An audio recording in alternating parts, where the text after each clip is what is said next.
வெற்றி. அரசவையில் தங்களை அவமதித்த அந்த அங்கதனை நம் இளவரசர் மேகநாதன் கொல்லவிருக்கிறார். அதை தொடர்ந்து எப்பொழுது என் மேகநாதன் ராமனை கொள்கிறானோ உடனே எனக்கு தெரிவித்துவிடு. அந்த சீதையின் நம்பிக்கை உடைவதை மனம் குளிர நான் பார்க்க வேண்டும்.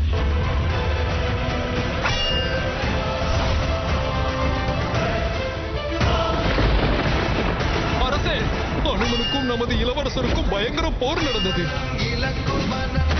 போர்க்களத்தில் நம் இளவரசர் மயக்கம் முற்றிவிட்டார். சீதா, விஷயம் கேள்விப்பட்டாயா? என்ன நடந்ததென்று தெரியவில்லை. திடீரென இலங்கை வேந்தன் ராவணன் அவரே போர்க்களம் புகுவதற்கு தயாராகிவிட்டார். அவர் ஒன்றை முடிக்க வேண்டும் என்று நினைத்து விட்டால் எப்பாடுபட்டாவது அதை முடித்தே தீர்வார்.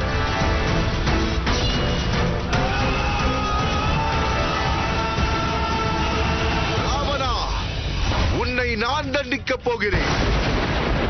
அனுமனுக்கு ஆபத்து. எம்பெருமானின் சக்தி வாய்ந்த வாளிடமிருந்து உன்னால் தப்பிக்க இயலாது.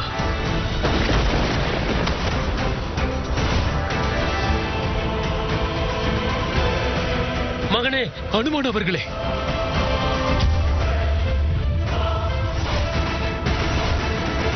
உனது அண்ணியாரை நான் கடத்தி வந்தேன். என்ன தோன்றுகிறது? இன்று உன்னால் உனது அண்ணனின் உயிரை காப்பாற்ற முடியுமா?